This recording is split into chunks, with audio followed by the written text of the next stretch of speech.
I smoothed down the red dress one more time, checking my reflection in the powder room mirror. The fabric hugged my curves in a way my usual conservative work attire never did. For 2 years, I'd kept my head down, dressed in neutral tones, and maintained perfect professional distance. Tonight was supposed to be different. Tonight was about me, not about spreadsheets and conference calls. My friend Rachel had set me up on a blind date. "You work too hard, Mia," she'd insisted over wine last weekend. "When was the last time you went on an actual date?" I couldn't remember. The past 2 years at Castellano Enterprises had consumed my life. Every waking hour seemed to revolve around schedules, meetings, and keeping everything running smoothly for him. Dante Castellano, my boss, the man whose piercing dark eyes could make grown men stammer and whose mere presence commanded every room he entered. I'd learned to read his moods like a bartender reads drunks, anticipating needs before he voiced them, staying 3 steps ahead of his demands. It was exhausting and exhilarating in equal measure. I touched up my lipstick, the deep red matching my dress. The woman staring back at me looked different. Confident, desirable. Not the efficient secretary who lived in pencil skirts and sensible heels. For one night, I wanted to be someone else. The office was mostly empty when I stepped out. Most employees fled at 5 o'clock sharp on Fridays, eager to start their weekends. I'd stayed late to finish Dante's correspondence before my date at 7. My heels clicked against the marble floor as I walked toward the elevator, my small clutch tucked under my arm. "Going somewhere?" The voice stopped me cold. I turned to find Dante leaning against his office doorway, arms crossed over his chest. He'd removed his suit jacket, his white shirt sleeves rolled up to reveal forearms that I absolutely should not be noticing. His tie hung loose around his neck, the top button of his shirt undone. He looked dangerous and beautiful in that way that made my stomach do things I refused to acknowledge. "Home," I replied, keeping my voice steady. "It's after 6. His gaze traveled slowly down my body, taking in every inch of the red dress. The air between us felt suddenly thick, charged with something I couldn't name. When his eyes finally met mine again, there was heat in them that made my pulse quicken. In that dress, his voice was low, almost a growl. He pushed off the doorframe and walked toward me with the predatory grace that made people instinctively step aside when he passed. "Who are you going to kiss after work in that dress?" The question hit me like a slap. Heat flooded my cheeks, part embarrassment, part indignation. Who did he think he was? My boss, yes. But my keeper, never. "That's none of your business, Mr. Castellano." I lifted my chin, meeting his stare even as my heart hammered against my ribs. 2 years of reading his moods told me I was treading on dangerous ground, but something reckless had taken hold of me. Maybe it was the dress. Maybe it was 2 years of bottled-up frustration. "None of my business?" He stopped inches from me, close enough that I could smell his cologne. That expensive scent that always made me think of dark rooms and darker secrets. "You work for me, Mia. Everything about you is my business." "During office hours," I shot back, surprising myself with my boldness. "What I do on my own time, who I see, I paused, letting the unspoken word hang between us. "That has nothing to do with you." Something dangerous flashed in his eyes. His jaw tightened, and I watched the muscle there jump. For a moment, I thought I'd gone too far. Dante Castellano was not a man accustomed to defiance. He gave orders, and they were followed. Simple as that. "You're playing a dangerous game," he murmured, his voice dropping even lower. He reached out, his fingers barely brushing the strap of my dress. The touch sent electricity shooting through me. This dress, this defiance. "Do you have any idea what you're doing to me?" My breath caught. We'd never crossed this line before. Sure, there had been moments. Lingering looks, accidental touches that felt anything but accidental. Late nights in the office when the air felt too thick to breathe. But we'd never acknowledged it. Never spoken about the tension that crackled between us like a live wire. "I'm going on a date," I whispered, though my body was betraying me, swaying slightly toward him. "With someone who actually notices me as a woman, not just a secretary who files papers and answers phones."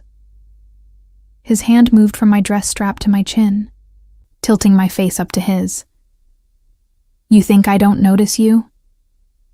The words were rough, almost angry. "I notice every goddamn thing about you, Mia. The way you bite your lip when you're concentrating. How you tap your pen against your notepad during conference calls. That you take your coffee with 2 sugars, but pretend you drink it black to seem more professional." I couldn't breathe, couldn't think. All I could do was stare into those dark eyes that seemed to see straight through every defense I'd carefully constructed. "You notice my coffee?" It was a stupid thing to say, but my brain had short-circuited somewhere between his fingers on my chin and the raw honesty in his voice. "I notice everything about you." His thumb traced my lower lip, and I felt that touch everywhere. "And I notice when other men look at you, when they think about what you'd look like without your professional armor. And I hate it." "Dante."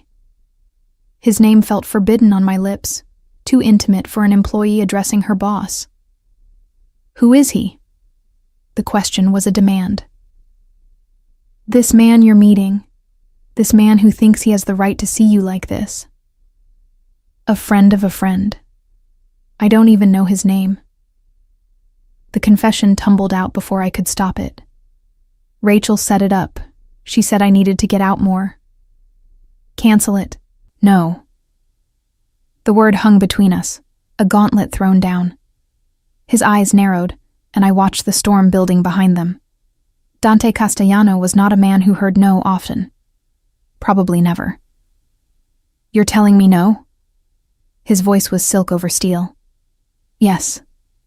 My heart was racing so fast I thought it might burst from my chest. "I'm telling you no. You don't get to control my personal life. You don't get to decide who I see or what I wear or—" He kissed me. One moment we were facing off, 2 stubborn forces colliding. The next, his mouth was on mine, hot and demanding and absolutely claiming. His hand slid from my chin to the back of my neck, holding me in place as he kissed me like he was drowning and I was air. I should have pushed him away, should have remembered every rule about professional boundaries and workplace harassment, should have thought about the consequences. Instead, I kissed him back with 2 years of pent-up frustration and desire that I'd buried so deep I'd almost convinced myself it didn't exist. My clutch fell to the floor with a soft thud. My hands found their way to his shirt, fisting in the fabric as I pulled him closer. He made a sound low in his throat, something between a groan and a growl, and backed me against the wall beside his office door. The marble was cool against my back, a stark contrast to the heat of his body pressed against mine. The kiss shifted, became deeper, more demanding. His tongue traced the seam of my lips and I opened for him. Let him in. Met him stroke for stroke. This was madness, complete and utter madness. But I couldn't stop. Didn't want to stop. His hands moved down my sides, learning the curves the red dress revealed. When his fingers found the hem, started sliding up my thigh, reality crashed back in. "Wait." I broke the kiss, pressing my palms against his chest. "Dante, wait." He stilled immediately, his breathing ragged. We stared at each other, both of us trying to process what had just happened. His lips were slightly swollen from our kiss. His hair, usually perfectly styled, was disheveled, where my fingers had run through it. "This is crazy," I whispered. "You're my boss. I work for you. We can't. You're right." He stepped back, putting distance between us that felt both necessary and unbearable. He ran a hand through his hair, a gesture of frustration I'd seen countless times but never directed at a situation like this. You're absolutely right. I bent to retrieve my clutch, using the moment to try to calm my racing heart. When I straightened, he was watching me with an intensity that made me shiver. I should go, I said, though moving felt impossible. My legs were trembling. My date. About that. He pulled out his phone, his movements precise and controlled. The businessman was back. The man who'd just kissed me senseless, locked away behind a mask of professional distance. What's his number? What? Why? Give me his number, Mia. It wasn't a request. Absolutely not. I clutched my purse tighter. You can't just... Dante, this is insane. You can't interfere with my date because we kissed. One kiss doesn't give you the right to... It wasn't just one kiss. His eyes met mine, and the heat in them made my knees weak. And we both know it won't be the last. Before I could respond, his phone rang. He glanced at the screen, and his entire demeanor shifted. The heat disappeared, replaced by cold calculation. I have to take this. Wait here. I'm leaving. Wait. Here. The words were steel. He answered the call and stepped into his office, closing the door behind him. I stood in the empty corridor, my lipstick smudged, my dress wrinkled, my mind reeling. What had just happened? More importantly, what was I going to do about it? My phone buzzed. A text from Rachel. Your date just canceled. Said something came up. Sorry, babe. Want to do girls' night instead? My blood ran cold. I stared at Dante's closed office door. He wouldn't. He couldn't have. The door opened and he emerged, his face unreadable. Your date canceled. You had him cancel. I didn't phrase it as a question. I did. The confirmation should have made me furious. Instead, a confusing mix of emotions swirled through me. Anger, yes. But also something else. Something that felt dangerously like satisfaction. You have no right. I have every right. He moved toward me again, but this time there was no heat, only cold determination. Do you know what I do, Mia? Do you really understand who you work for? The question sent ice through my veins. You run a business empire. Real estate, imports, nightclubs. I run an empire, he interrupted, one that exists in shadows and operates by rules the law doesn't recognize. Men like me don't ask permission. We take what we want, and I want you. I walked into Castellano Enterprises Monday morning with my resignation letter folded in my purse. The weekend had given me clarity, distance, time to think about what had happened Friday night and what it meant.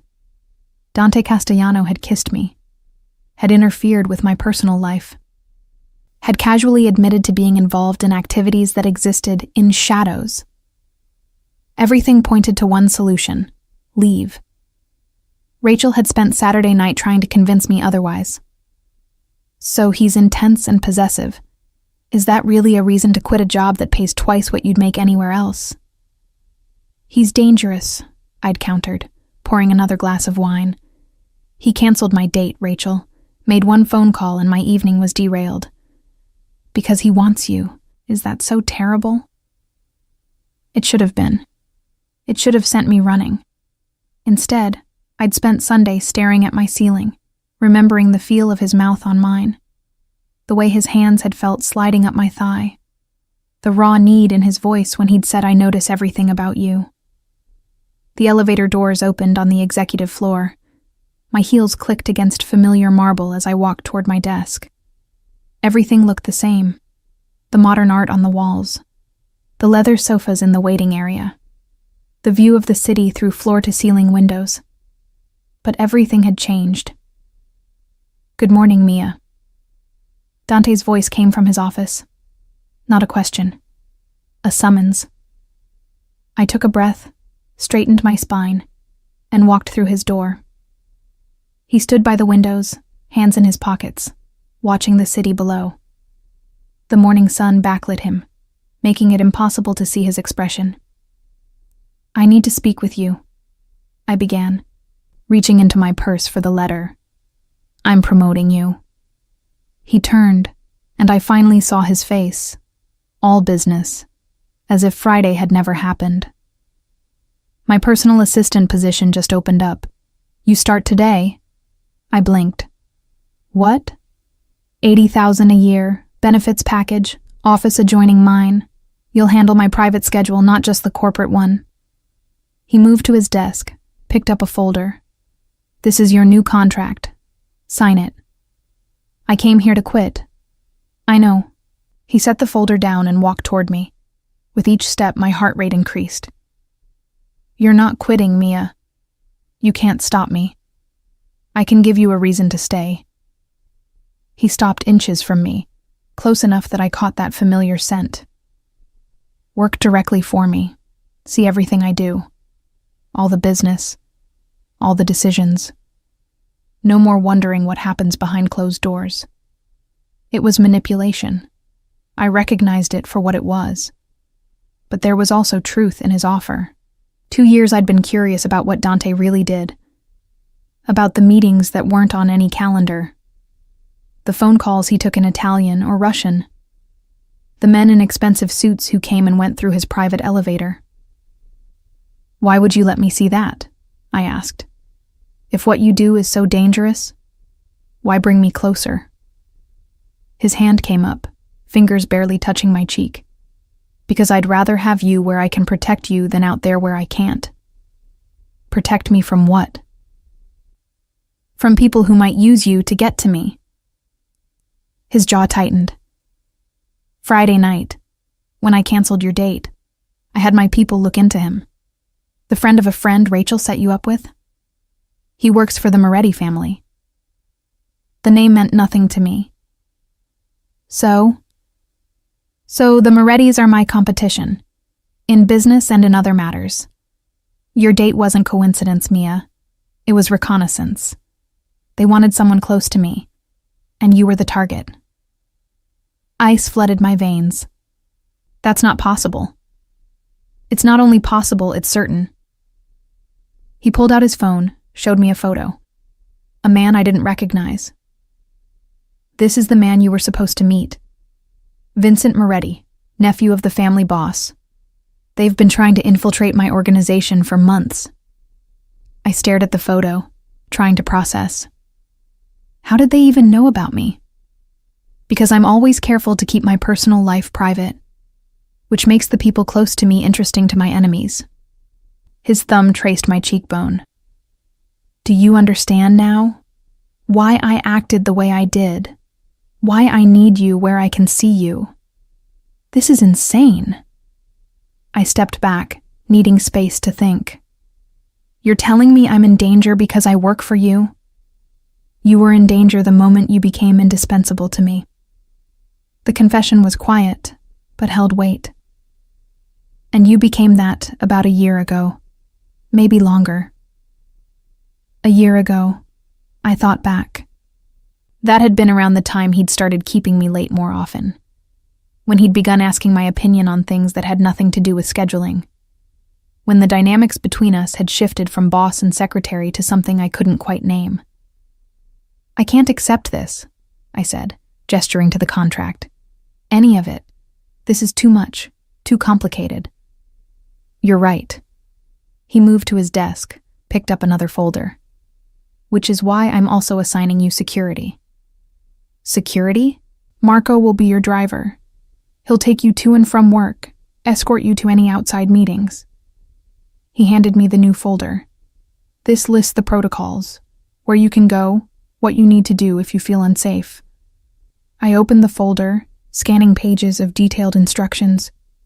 Protocols for everything from lunch meetings to weekend activities. It read like a manual for a prisoner. This is a cage. This is protection. It's the same thing. My voice rose despite my attempt at control. You're telling me I can't quit? I have to take this promotion, and now I can't even go to the grocery store without a bodyguard? Not without Marco, no. His voice remained calm, which only made my anger spike higher. Mia, I know this is a lot. I know it's not what you signed up for when you took a job as my secretary. But Friday night changed things. Not just between us, but strategically. The Morettis know I stopped their play. They know you're important to me. That makes you a target. Because you kissed me. Because I've been watching you for 2 years like a starving man watches food. The raw honesty in his voice stopped my protest. Because every man in this building knows better than to look at you twice. Because I moved heaven and earth to keep you in my orbit. And the Morettis saw that. Understood what it meant before even you did. My hand shook. I set the folder down before I dropped it. What did it mean? To you, I mean. Friday night. Was that just... I searched for the right word. Possession? Ego? You didn't want me to go out with someone else, so you stopped it? He moved around the desk, closing the distance I'd tried to maintain. It meant that I'm done pretending I don't want you. Done watching you leave every night and imagining where you're going. Who you're with. His hands found my waist, steady and sure.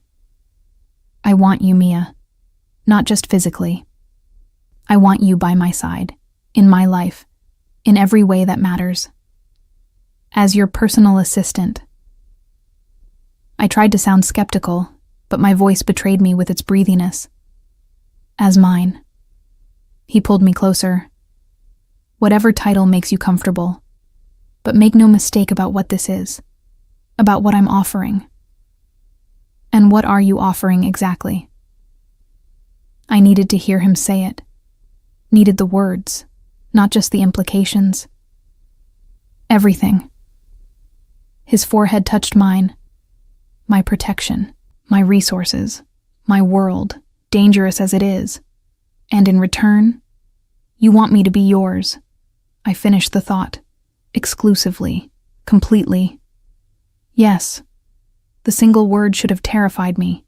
Instead, heat pooled low in my stomach. Maybe I was crazy. Maybe 2 years of proximity to Dante Castellano had warped my sense of normal. But standing there, feeling his hands on me, seeing the naked want in his eyes, I couldn't remember why I'd wanted to leave. The contract, I said. For the assistant position. Does it have a clause about personal relationships? It has a clause that says you're mine and anyone who touches you answers to me. His lips curved into something that wasn't quite a smile. That clear enough? Not standard HR language. I don't operate by standard rules, Mia. You know that by now. I did know it. Had known it for a while, probably. The late nights when everyone else went home, but I stayed. The way other employees gave him a wide berth. The meetings that weren't on any official schedule. The phone calls in languages I didn't speak. All of it pointed to a world beyond the legitimate business empire Castellano Enterprises presented. If I sign that contract, I said carefully, if I accept this promotion and the protection and everything that comes with it, I need something in return. His hands tightened on my waist. Name it. Honesty. I held his gaze. Complete honesty about what you do, about the danger, about what being yours really means. No more shadows. No more wondering. He studied my face for a long moment. I could see him weighing options, calculating risks. This was Dante Castellano, the businessman, the strategist, the man who built an empire through careful planning and ruthless execution. All right, he said finally. Complete honesty. But understand, Mia, that once you know certain things, you can't unknow them. Once you're part of my world, truly part of it, there's no going back to who you were before. I understand. Do you? He released me, putting space between us again. Because I'm not talking about learning I skim money or bribe officials. I'm talking about the kind of truth that will change how you sleep at night, that will make you question every moral you've ever held. Tell me anyway. He walked to the windows, hands behind his back. For a long moment he was silent. Then, my family has been in this country for 3 generations. We built our fortune on the backs of desperate immigrants who needed protection, needed work, needed someone to stand between them and the established powers who wanted to keep them down. I moved to stand beside him, both of us watching the city below. That doesn't sound terrible. It wasn't, not at first. My grandfather genuinely wanted to help, but help requires money, resources, and acquiring those required actions that existed outside the law. He glanced at me. Do you understand what I'm saying? Your family is involved in organized crime, in providing services that people needed but couldn't access through legitimate channels. His voice held no apology. Protection, work, justice when the system failed them. Yes, we charged for those services. Yes, we dealt with our enemies in ways that didn't involve courtrooms. But we also built hospitals, funded schools, kept neighborhoods safe that the police had abandoned. Justified crime is still crime. Yes. He turned to face me fully. And I won't pretend otherwise. Not with you. The imports I oversee, some of them are legal, many aren't. The nightclubs, fronts for laundering money, the real estate, purchased with funds that would never stand up to IRS scrutiny. He paused.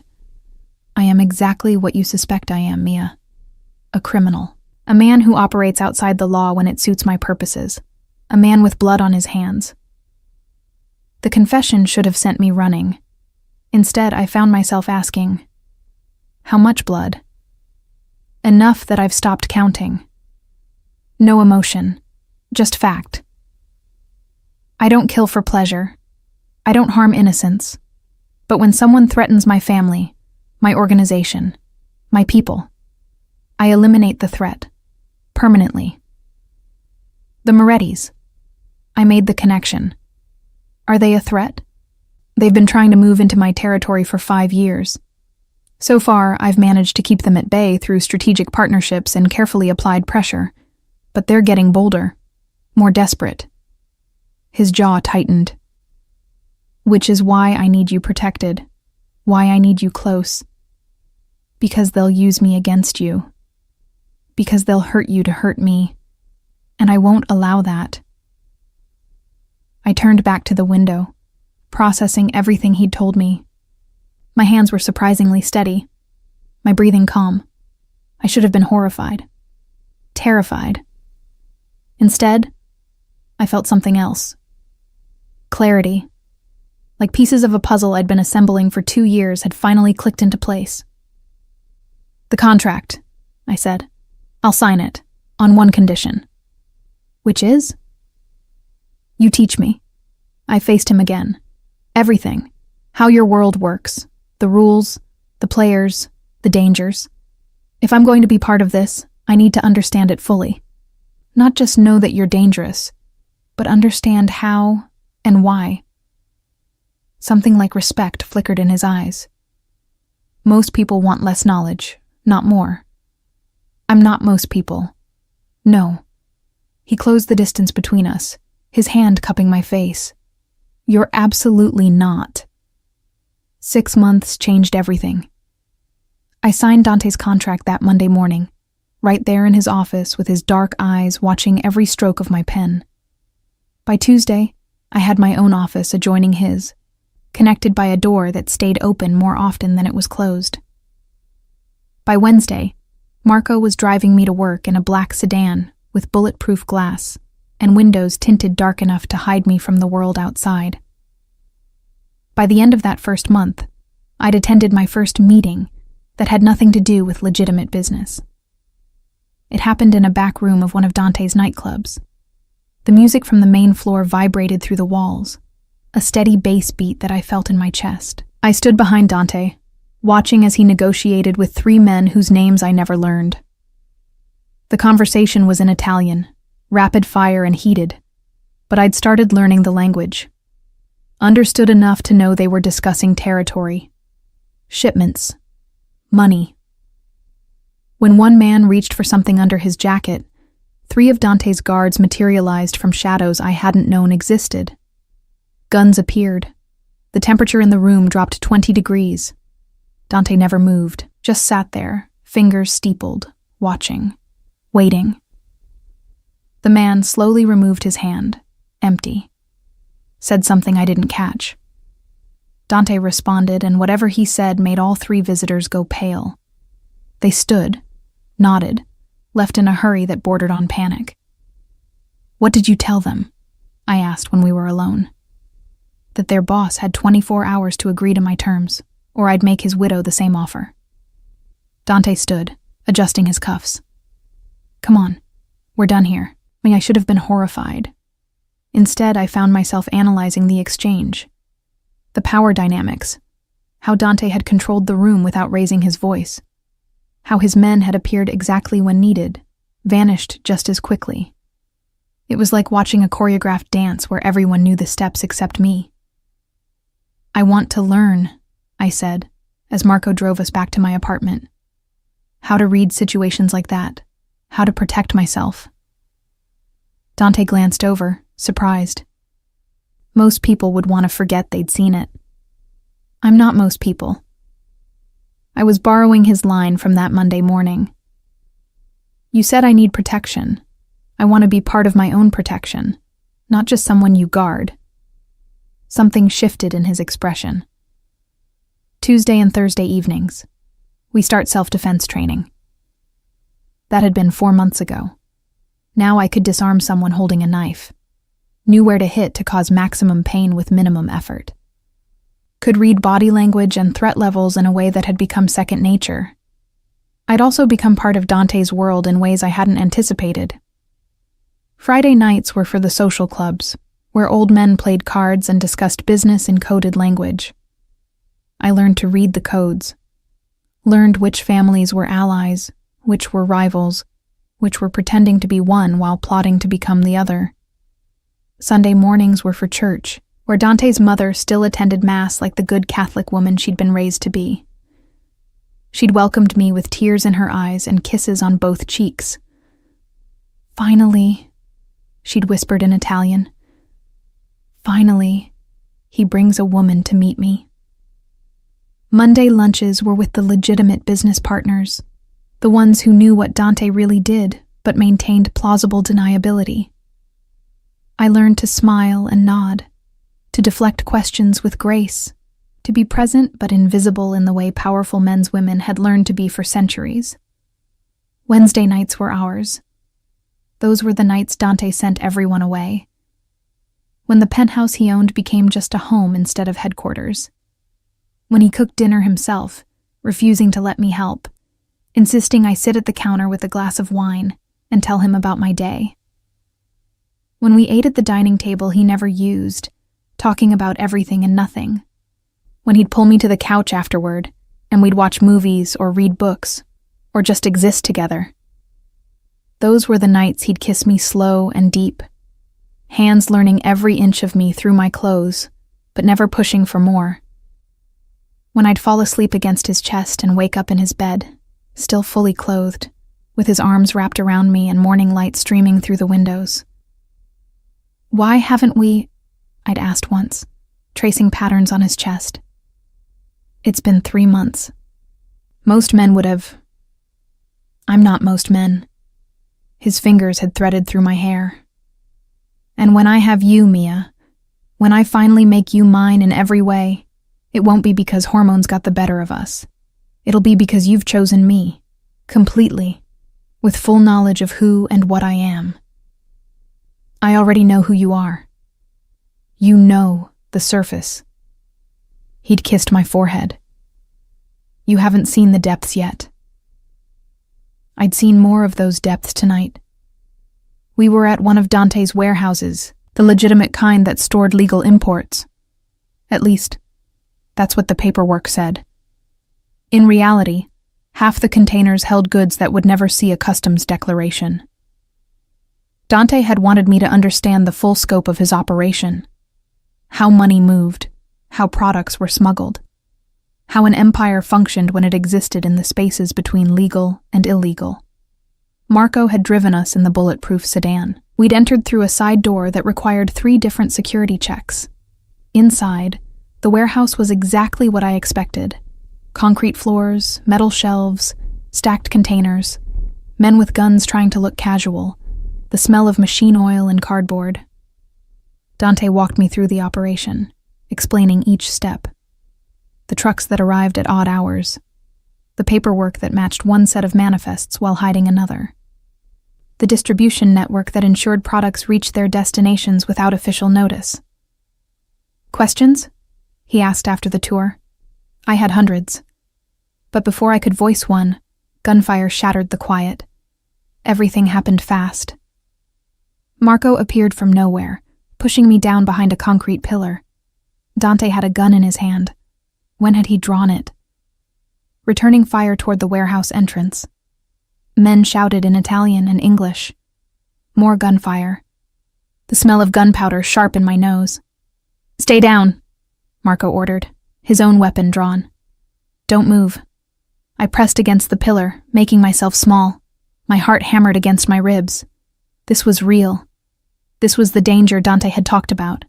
The blood on his hands. The threats he eliminated. Through gaps in the pillar, I watched him work. Watched him move with deadly grace, firing with precision that suggested extensive training. Watched men fall. Watched his security team swarm the entrance, cutting off escape routes. Watched Dante walk toward 3 men who'd dropped their weapons, hands raised in surrender. He said something I couldn't hear over the ringing in my ears. Then he shot one of them. Point blank. No hesitation. The other 2 started talking fast, pleading. Dante listened, expression cold. Then he gestured to his men, who dragged the survivors away. One of his team approached with a tablet, showed him something. Dante's jaw tightened. He looked toward where I was hidden. It's safe, Marco said, helping me up. My legs shook but held. Come on. Dante met me halfway, holstering his gun. His hands went to my face, checking me over. Are you hurt? No. My voice sounded distant to my own ears. I'm fine. You're shaking. You killed someone. The words came out flat. Just shot him. He was part of the team that was supposed to kill you. Dante's hands tightened on my face. They came for you specifically, Mia. The Morettis sent them. This was about you. The safe house was 30 miles outside the city, tucked into wooded hills where neighbors were measured in acres, not feet. Dante drove us there himself in an unmarked SUV, Marco following in a second vehicle with 3 other guards. No one spoke during the drive. The silence was heavy with unasked questions and unsaid words. I kept seeing it. The man falling. The blood. Dante's face, cold and emotionless as he pulled the trigger. He'd killed someone right in front of me. Killed him to protect me. The safe house was beautiful. A modern structure of wood and glass that seemed to grow organically from the forest around it. Inside, it was all open floor plans and expensive minimalism. A place designed for hiding that somehow felt like home. You'll stay here, Dante said. Setting my overnight bag, Marco had packed it from my apartment while we drove, on the marble kitchen counter. Guards at all perimeters. No one gets close without my knowledge. For how long? Until we resolve the Moretti situation. He moved to the windows, checking sightlines and exits in a way that had become automatic. A few days. Maybe a week. I sank onto the leather couch, exhaustion washing over me. It was nearly midnight. Hours had passed since the attack. Hours of Dante on the phone, giving orders in rapid Italian. Hours of driving through darkness. Hours of processing what I'd witnessed. Talk to me. Dante sat beside me, careful to keep distance between us. You've been quiet since the warehouse. You killed a man. I said it again, like repeating the words would make them real. Just shot him. Yes, because he was there to kill me.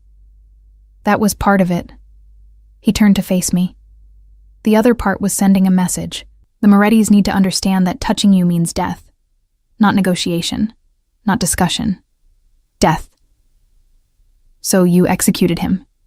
In front of me. I eliminated a threat. His voice remained calm, factual. And yes, I did it in front of you because you needed to see the reality of my world. Not the edges of it. Not the sanitized version. The brutal, ugly truth. I met his eyes. Are you trying to scare me away? I'm trying to give you informed choice. He reached for my hand, threading our fingers together. These 6 months, you've learned the business side. The legitimate operations mixed with illegal. You've seen negotiations and territory disputes. But tonight was different. Tonight was violence. Immediate and final. And I need to know if you can live with that. If you can be with a man who does that. Kills people. Protects what's mine through whatever means necessary. He corrected. Including killing. Yes. I looked at our joined hands. His were larger, scarred along the knuckles from fights I'd never asked about. Mine were smooth, unmarked, but somehow they fit together perfectly. I should be horrified, I admitted. I should be running, or calling the police, or something. But I'm not. What are you? Trying to understand. I looked up at him. You said he was there to kill me. How do you know? Because before I killed him, I asked. He confirmed the Morettis hired his team, showed him your photo, promised $50,000 for your death. Dante's jaw tightened. They wanted to take you from me, use your death to start a war, and they picked the wrong woman to target. Because I'm yours. Because you're mine. He agreed. And I protect what's mine. The possessiveness should have felt suffocating. Instead, it felt like safety. Like I'd spent my whole life waiting for someone to claim me with this kind of fierce certainty. When I signed that contract, I said slowly, when I accepted being your personal assistant, did you know it would come to this? That we'd end up here? I knew the Morettis were a threat. I knew bringing you deeper into my world would make you a target. He paused. But I also knew I couldn't let you go. Couldn't watch you walk out of my life. So I chose to protect you instead. That's not really a choice. You took away my option to leave. Yes. No apology. Just acknowledgement. I did. And I'd do it again. Because the alternative was losing you. And that's not something I'm willing to accept. I should have been angry. Should have felt manipulated. But 6 months of watching Dante operate had taught me something important. He didn't make decisions lightly. Every move was calculated. Every action served a purpose. If he'd brought me into his world, made me his personal assistant, kept me close, it was because that was the only way to ensure my safety. The man tonight, I said. The one you killed. If you'd let him live, what would have happened? He would have tried again, or told the Morettis how close he got, given them information to plan a better attack. Dante's thumb traced patterns on my palm. He was a dead man the moment he accepted the contract on you. I just expedited the timeline. That's cold. That's reality in my world. He pulled me closer until I was tucked against his side. I know you grew up believing in justice systems and trials and innocent until proven guilty. But those things don't exist where I operate. There's only strong and weak. Quick and dead. Protective and vulnerable. And which one are you? All of the above, depending on the situation. His arm around my shoulders tightened. But with you, Mia, I'm only ever protective. Fiercely, violently protective. We sat in silence for a while. Outside, night sounds filtered through the glass. Crickets, wind in the trees, the distant call of an owl. Inside, just the sound of our breathing, the steady beat of Dante's heart under my ear, where I'd pressed my head to his chest. "I'm not leaving," I said finally. "I'm not running or calling the police or pretending I can go back to who I was before you. Whatever that makes me, complicit, compromised, corrupted, I don't care." His hand moved to my hair, fingers threading through the strands. "Are you sure?" "No." Honesty felt important. "I'm terrified of the danger, of how much I want this, of what it means that I'm choosing a man who kills people to protect me." I tilted my head back to look at him. "But I'm sure about you, about us." Something shifted in his expression. The careful control slipped, showing raw emotion beneath. "Mia." I kissed him before he could finish. Kissed him with 6 months of pent-up desire and 2 hours of adrenaline-fueled clarity. This wasn't a hallway encounter or a Wednesday night couch session. This was choice. Complete and informed and irrevocable. Dante responded immediately, his arms pulling me onto his lap so I straddled him. The kiss deepened, became hungry and demanding. His hands found the hem of my blouse, slid underneath to touch bare skin. I gasped against his mouth, arching into the contact. "We should stop," he murmured, even as his fingers traced patterns up my spine. "You've had a traumatic night. You're not thinking clearly." "I'm thinking perfectly clearly." I pulled back enough to meet his eyes. "I want this. Want you. Not because I'm scared or processing trauma. Because I've spent 6 months falling for you, and I'm done pretending it's just professional." 3 years. That's how long it had been since the attack at the warehouse. Since Dante had killed a man in front of me and I'd chosen to stay. Since I'd moved from personal assistant to something that didn't have a clean corporate title. Partner, maybe, though that word didn't capture the complexity of our relationship. Wife, in all but legal paperwork. Dante had asked me to marry him properly 6 months after that night in the safe house, presenting me with a ring during a private dinner at the penthouse. I'd said yes without hesitation. We'd married in a small ceremony attended by his mother, my handful of close friends, and several dozen men whose names I'd learned over the past years. Marco had walked me down the aisle, since my father had died when I was young and there was no one else. Dante had cried when he said his vows. This dangerous man who killed without remorse, showing vulnerability only I ever saw. That had been 2.5 years ago. I was 28 now. He was 35, and I was 5 months pregnant with his daughter. The pregnancy had been unplanned but not unwelcome. We'd talked about children in abstract terms, but both of us had assumed it was years away. Then I'd missed my period, taken a test, stared at the positive result for 10 minutes before telling Dante. His reaction had been immediate and intense. Joy mixed with fear, mixed with something that looked like possessiveness multiplied by 1,000. "I'm putting guards on you 24/7, he'd announced. "And you're not leaving the penthouse until the baby's born." "Absolutely not." I'd learned to push back against his overprotective instincts. "I'll accept additional security, but I'm not spending 4 more months trapped inside. Our daughter deserves a mother who doesn't lose her mind from cabin fever." We'd compromised. I had guards, but also freedom to move within carefully defined parameters. I still worked alongside Dante, managing the legitimate sides of his business empire, while he handled the shadows.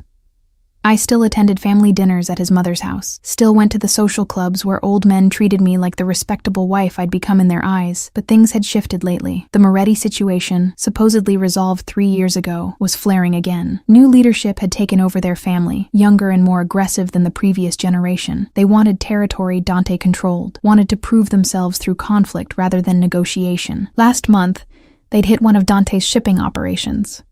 Killed 2 guards. Stolen merchandise worth $500,000. It was a direct challenge. one Dante couldn't ignore without appearing weak. Which was why I was currently sitting in a conference room in one of Dante's legitimate office buildings, 6 months pregnant, and listening to men discuss war. They're pushing for confrontation, Antonio, one of Dante's oldest advisors, was saying. Every week, another provocation, another border test. They want blood. Then we give them blood. Marco's voice was hard. In the 3 years since he'd become my personal guard, we'd developed a sibling-like relationship. He was protective of me in ways that went beyond professional duty. Hit them back twice as hard. And start a war that will draw federal attention we don't need. Dante's fingers drummed on the table, a rare tell of agitation. No, we need to be smarter than that. With respect, boss, being smart reads as being weak. This from Giovanni, a younger captain who'd risen quickly through the ranks. The Morettis are counting on you playing it safe. They think you've gone soft. Soft? Dante's voice dropped to that dangerous quiet that made smart people back away. Because I don't immediately start a war that could get my people killed? Because you've got a wife and a baby coming. Giovanni didn't back down, which was either brave or stupid. Everyone knows you've changed since you married Mia. More cautious, more concerned with collateral damage. Giovanni.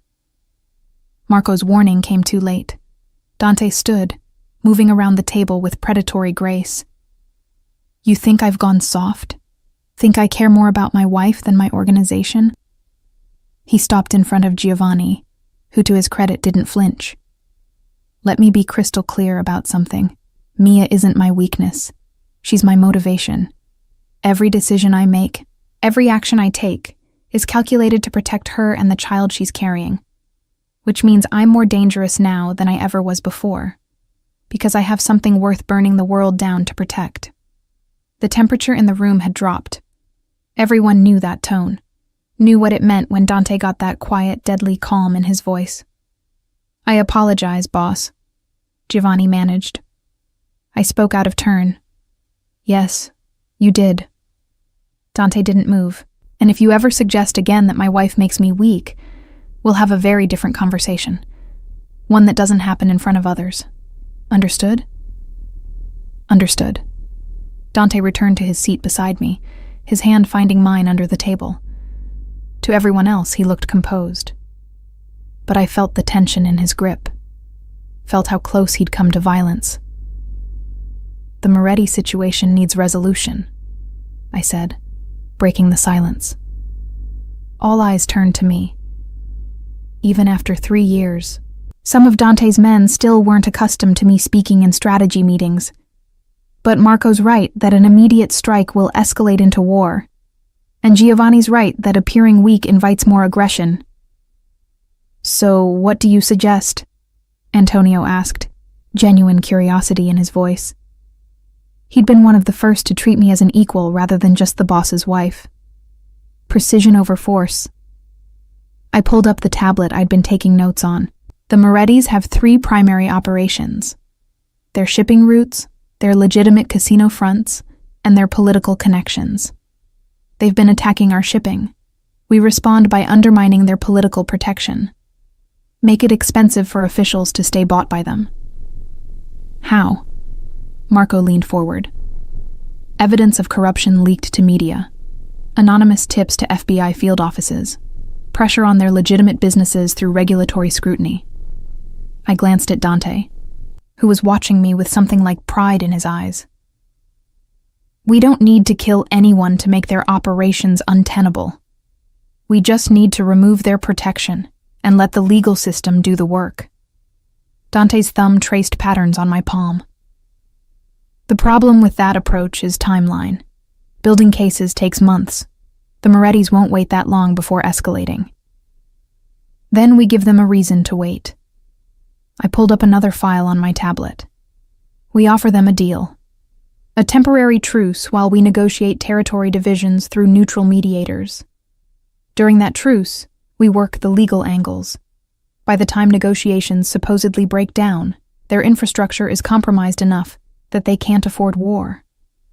Silence. Then Antonio laughed, the sound surprised and approving.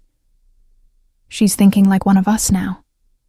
She always was, Dante said quietly. She just needed time to learn the language. The contractions started during Sunday dinner at Dante's mother's house. We were sitting around her dining table, the one that had been in her family for 3 generations, eating pasta that she'd spent all afternoon preparing. Dante's hand was on my thigh under the table, a casual touch that had become habit. We were happy, safe, in the eye of the storm that had been building with the Morettis. Then pain lanced through my abdomen.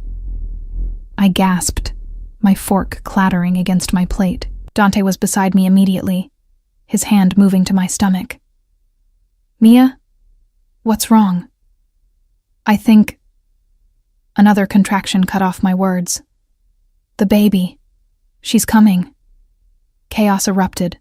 Dante's mother started praying in Italian, crossing herself repeatedly. Marco was on his phone calling the hospital. Dante scooped me into his arms, carrying me to the car despite my protest that I could walk.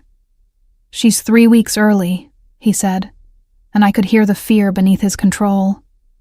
3 weeks, Mia. Babies come when they're ready. I tried to sound calm, even as another contraction made me grip his shirt. It's going to be fine. It wasn't fine. The delivery was long and complicated. Our daughter, whom we'd decided to name Isabella, was breech. The doctors talked about C-sections and complications. Dante refused to leave my side, holding my hand through every contraction, every decision, every moment of terror when they said the baby's heartbeat was dropping. 23 hours after the first contraction, Isabella Rose Castellano entered the world screaming. 7 pounds, 2 ounces of perfect, healthy fury. They placed her on my chest, and I felt everything change. Every priority, every fear, every definition of love I'd ever known. She was beautiful. Dark hair like her father, eyes that would probably be hazel like mine, 10 perfect fingers and 10 perfect toes. A miracle. Dante cried. This dangerous man who had killed people without remorse, who ran a criminal empire, who was feared by half the city. He stood beside the hospital bed with tears streaming down his face, staring at his daughter like she was the only thing in the world that mattered. She's perfect, he whispered. Mia, she's absolutely perfect. She is. I was crying too, exhausted and elated and overwhelmed. We made her, you and me. He leaned down, kissed my forehead, then Isabella's. I love you both more than I can articulate, more than I knew I was capable of loving anything. We had 3 hours of peace, 3 hours of the 3 of us in that hospital room, learning our daughter, learning how she made little sighing sounds when she slept, how she had a temper when she was hungry, how she fit perfectly in her father's arms. Then Marco appeared in the doorway, his expression grave. Boss. 1 word. But the way he said it made my blood run cold. Dante handed Isabella to me carefully, kissed her forehead 1 more time, then stepped into the hallway. I could see them through the window, could read Marco's body language even if I couldn't hear the words. Something bad, something that required immediate action. When Dante returned, his face was a mask. The Morettis hit 3 of our operations while we were here. They knew about the baby, knew I'd be distracted. How much damage? 2 men dead, 4 wounded, shipments destroyed. His hands clenched into fists. And they sent a message. Next time they're coming for you and Isabella. Ice flooded through me. They threatened our daughter? They threatened what I love most. Dante moved to the window, looking out at the city below. Which means this ends. Now. Tonight. Dante, you can't. I can, and I will. He turned, and for the first time in 3 years, I saw the man from the warehouse, the one who'd killed without hesitation. They made this personal. They involved our child. There's no negotiation after that, no mediation, no clever legal maneuvering, just elimination. What are you going to do? What I should have done months ago. He pulled out his phone, sent a rapid series of texts. End them. Completely. The entire Moretti operation. Everyone who was involved in the threat against my family. That's not a battle. That's a war. Yes. He came to the bedside, cupped my face in his hands. And I will burn this city down if that's what it takes to keep you both safe. Do you understand me? Nothing matters except protecting you and our daughter. Nothing. I held Isabella closer, feeling her tiny heartbeat against my chest. Then do what you have to do, but come back to us. We need you. Something shifted in his expression. He kissed me, slow and deep and desperate. Then he kissed Isabella's forehead with infinite gentleness. I'll come back. I promise. He left. Marco stayed, positioning himself outside the hospital room door. Additional guards appeared within minutes, securing the floor. I sat in that hospital bed, holding our newborn daughter, and waited. The war lasted 3 days. I got updates through Marco. Dante's forces hit every Moretti operation simultaneously. Shipping yards, restaurants, the casino fronts. Political connections were exposed through carefully timed media leaks. Evidence of corruption appeared in FBI inboxes. The legal machinery Dante and I had discussed in that conference room months ago ground into motion with brutal efficiency. But it wasn't just legal maneuvering. On the third night, Dante met the Moretti leadership personally, the old guard who'd authorized the threat against Isabella. I didn't ask what happened in that meeting, didn't want to know the details. But when Dante returned to the hospital on day 4, there was blood on his cuffs that hadn't quite come out in the wash. It's over, he said, sinking into the chair beside my bed. Completely over. The Moretti organization is done. The few who survived are running. And every family in the city knows what happens when someone threatens my children. Children? I repeated, plural. I'm operating under the assumption we'll have more. He managed a tired smile. If you'll still have me after this, after everything I did. I looked at him, my husband, father of my child, a man who had just waged war to protect us, who had killed, who had burned down an entire criminal organization, who was sitting there with exhaustion in every line of his body, asking if I still wanted him. I'll always want you, I said simply. For better or worse. Remember? We took vows. He reached for Isabella, and I placed her in his arms. He held her with the same infinite care he always did, like she was made of glass. She yawned, stretched, settled against his chest like she knew she was safe. Things are going to change, he said quietly. I'm getting out. Out of what? The life, the shadows, the illegal operations. He looked up at me. I can't do this anymore. Can't risk that Isabella grows up losing her father to a bullet or a prison sentence. Can't risk that you spend your life looking over your shoulder. Dante, you can't just walk away from... I can, and I will. His voice held determination I'd heard before, but never directed at this. I've already started the process, moving money, legitimizing operations, burning bridges with people who won't accept my exit.